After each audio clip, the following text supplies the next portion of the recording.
Tanguay électronique, en première ligne.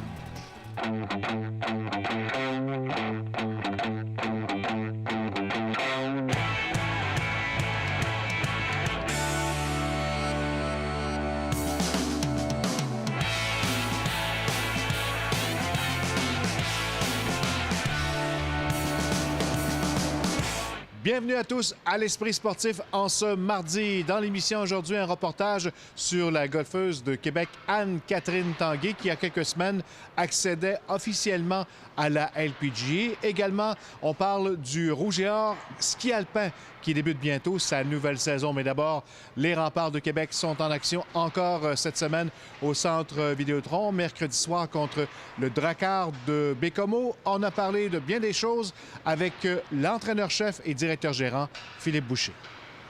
Tir de barrage. Gentil. La feinte, le tir et le but! Devant Bérubé. Deuxième tireur. La feinte, le tir et le but! Dans le centre de la glace devant Baribeau. Troisième tireur. La feinte, le tir. C'est l'arrêt! Et les victoires l'emportent. Devant Derek Baribeau, tir de barrage. La feinte, le tir et le but! Les Highlanders l'emportent. De la droite vers la gauche devant Dorio.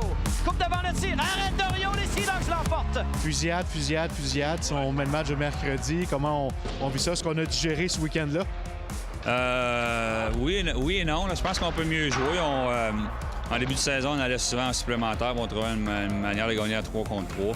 Je pense qu'à 5, on aurait pu régler la majorité de ces games-là à 5 contre 5. Je pense qu'on joue un petit peu mieux offensivement avec la rondelle. Je pense qu'on peut faire des meilleures choses. On n'aurait pas eu à aller en supplémentaire. La beauté de ça, c'est qu'à la fin de l'année, ça va jouer à 5 contre 5 puis il n'y aura plus de shootout. Dans le territoire des Remparts avec Gentil à ses trousses, le tir le but! Évidemment, c'est arrivé souvent que c'était 1-0, 2-0 pour l'autre club avant qu'on se mette en marche. Je pense que samedi, je pense que c'est 2 buts que notre gardien aurait aimé revoir, mais il était là pareil. Là. Fait que, ce que j'aime, c'est notre caractère. On revient tout le temps.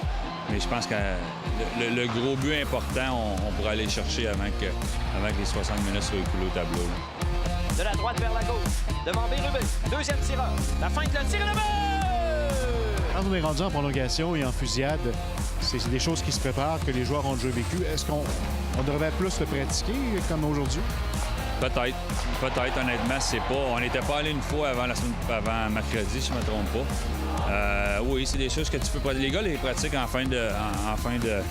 Les gars qui y vont, c'est souvent les 5, 6, 7, 8 mêmes. Là. Fait que les gars le savent, les gars le pratiquent, les gardiens de but aussi. Mais oui, ça fait partie intégrale de la game de hockey. C'est peut-être des cas qu'on devrait pratiquer un petit peu plus. Accélère et déborde Thompson.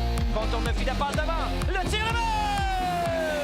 Évidemment, le positif, c'est que vous ramassez quand même des points dans les circonstances. Vous êtes dans un groupe d'équipes, l'équipe des 40, des 40 points. Là. C'est le fun, c'est comme ça, c'est la parité, c'est ça. Chaque match est important. Tu peux pas te mettre les deux pieds sur le pouf et penser que tu vas gagner une game dans cette ligue-là maintenant. Il n'y en a pas. Nous autres, on n'a pas gagné beaucoup de games par des gros scores non plus. C'est souvent des games de 1 puis 2 buts. Puis c'est ça qui est le fun. Puis regarde, Bécomo s'en vient ici. Ce sera pas facile. On va à Sherbrooke samedi, une équipe qui joue bien.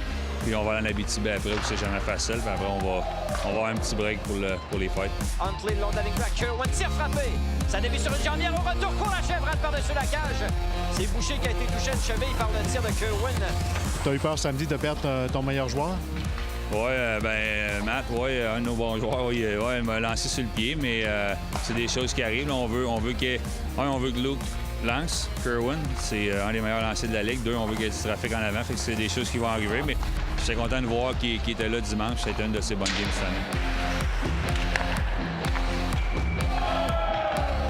Bécomo demain soir, est-ce qu'on peut parler un petit peu de l'équipe? Bon, on a perdu là-bas. C'est une équipe jeune. Ils ont bien repêché très tôt là, dans les dernières années, mais c'est une équipe jeune. Quand on est allé là-bas, on aurait pu la gagner la game là-bas. Puis j'ai de la misère d'expliquer pourquoi, mais c'est une équipe qui joue toujours très, très bien ici là, au Centre Vidéotron depuis l'ouverture du Centre Vidéotron, même dans leur reconstruction. C'est un club qui a bien performé ici, fait qu'il faut être prêt de même.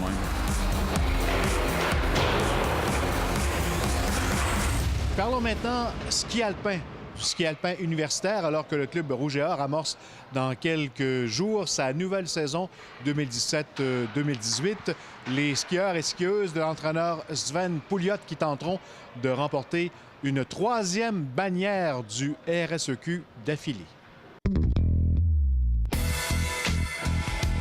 Champions québécois en 2016 et 2017, les skieurs lavallois compétitionneront à nouveau pour le titre. Leur profondeur pourrait faire la différence. Cette année, c'est la première année qu'on a autant de gros canons, je dirais. cette maturité-là, puis aussi une profondeur qu'on n'avait pas l'année passée.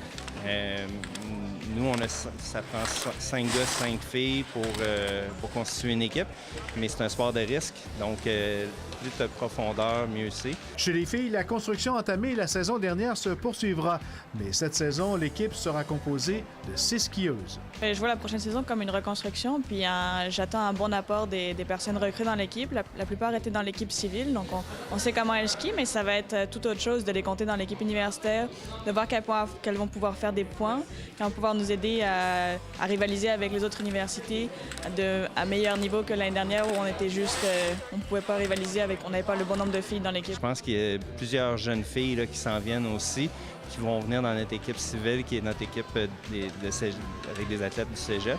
Mais on veut vraiment augmenter ce nombre-là jusqu'à 10 pour être finalement capable, je pense que ça prend 10 garçons et 10 filles pour avoir une équipe compétitive. Chez les garçons, le Rouge et Or comptera sur un noyau de vétérans aguerris. On a Simon-Claude Toutant chez les hommes, qui va être à sa 5e saison, qui a gagné déjà le circuit 3 fois, qui a fini deuxième l'année passée. On a Adam Lamamedi, Samuel Lamamedi, Adam a terminé premier l'année passée chez les garçons.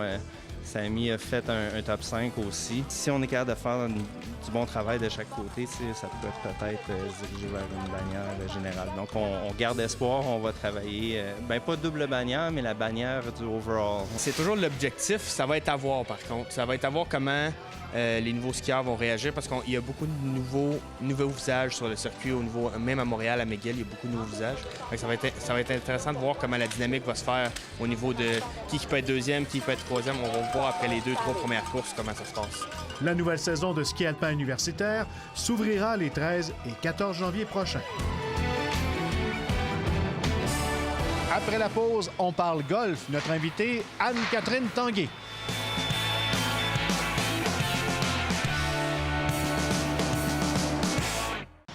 C'est en obtenant une 8e place au classement final du circuit Simi-Troy il y a quelques semaines que la golfeuse de Québec, Anne-Catherine Tanguay, a obtenu son laissez-passer pour la LPGA.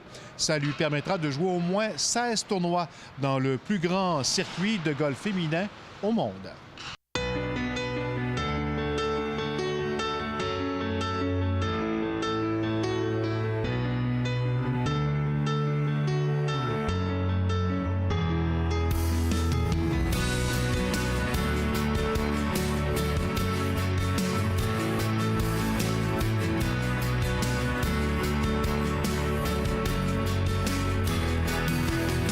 Number 8, Anne-Catherine Tanguay.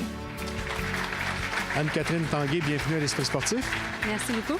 Anne-Catherine, tu as réalisé un rêve récemment. Est-ce que là, on le réalise vraiment, qu'on jouera officiellement dans la LPGA l'an prochain? Oui, ça m'a pris quelques semaines à vraiment le réaliser. Mais non, là, finalement, la réalité, je reviens un petit peu sur terre. Puis je réalise que ce que j'ai fait, mon accomplissement pour cette année, j'ai réalisé mes objectifs. C'est extraordinaire pour moi. Les 6 top 10 cette saison, ta victoire à Kansas, c'est ce qui fait que tu te retrouves maintenant avec ce laissez-passer? Oui, puis je pense que pour réussir à aller chercher son top 10, ça prend de la constance. Puis on a regardé dans les années passées qu'est-ce que ça prenait exactement comme résultat. Puis on a vu, il y a certaines filles qui n'ont jamais gagné puis ont fait quand même le top 10, même par exemple, la fille Benyapa qui a fini la première sur le Money List cette année, elle n'a pas gagné le tournoi. Donc, c'est sûr que moi, j'avais pour objectif d'aller gagner un tournoi, mais on ne savait pas nécessairement si ça allait arriver. Mais je pense que d'avoir réussi à me mettre dans cette position-là, surtout au début de l'année, je me suis donné beaucoup de chance. J'allais faire 2e, 3e position. Puis je pense que ça m'a vraiment donné un goût. Puis j'ai réalisé que j'étais capable de le faire, je pense, puis que j'étais vraiment de calibre. Puis ça m'a donné la confiance d'aller pouvoir gagner en fin de saison. une des forces pour moi cette année, ça a été ma frappe de balle. Puis j'ai été extrêmement constante pendant l'année. Je me suis donné beaucoup de chance. Puis je pense que les fois où j'ai eu des meilleures performances, c'est quand mon putting a bien allé, a bien été mieux que certaines semaines. Donc je pense qu'il a fallu vraiment rester patiente parce que j'ai travaillé fort. On a changé de putter pendant la saison finalement pour revenir au même au début de l'année. Puis ça prouve juste que quand il y a quelque chose qui marche, on le change pas. Tu as goûté à la LPGA en 2016. C'est quoi la différence en 2016 et maintenant pour 2018? Oui, j'ai goûté à la LPGA. J'avais un statut conditionnel, donc j'avais joué 10 tournois. Puis là, je pense que pour moi, c'est enfin l'opportunité que je peux avoir d'aller jouer sans pression un peu parce que, tu sais, je suis garantie d'aller jouer, on parle peut-être de 15 à 20 tournois. Donc, je pense qu'il y a moins la pression, pas de performer. C'est sûr que, tu sais, je vais avoir mes objectifs puis à suivre, puis je veux rester focusée là-dessus. Mais de savoir que je vais avoir un petit peu plus de temps, un petit peu plus de place, tu sais, pour prendre ma place sur ce circuit-là. Parle d'équipe, il y a Jean Hubert, ton chum, ton fiancé, qui est également ton cadet. Il y a une grande partie également là-dedans. Ça a été important pour toi de l'avoir à côté de toi cette année? Oui, ça a été tellement important. Puis je pense que beaucoup pour le support émotionnel. Puis ça a été une année qui a été extrêmement très stressante puis difficile aussi. Juste de gérer toute la pression puis gérer tout ce qui vient avec. Puis pour moi, de l'avoir avec moi, ça fait une grosse différence. Puis autant sur le terrain de golf qu'en dehors du terrain de golf. Parce que c'est sûr que sur le terrain de golf, je focus sur frapper ma prochaine shot puis il m'aide beaucoup aussi de ce côté-là. Mais c'est le soir aussi de gérer, mettons, la journée si on a une moins bonne journée, puis de se préparer, puis de réussir à aller bien faire la journée d'après. Anne-Catherine, elle démontre vraiment une belle progression. Son jeu est extrêmement bon. On n'a pas besoin de changer beaucoup de choses. Elle a besoin de peaufiner quelques éléments, mais juste de continuer à faire les mêmes choses va lui permettre d'avoir du succès sur la LPGA, j'en suis convaincu. J'ai plusieurs objectifs, mais c'est sûr que pour moi, mon plus gros objectif, c'est de réussir à aller jouer en Asie à la fin de l'année, donc finir parmi à peu près les 60 premières boursières.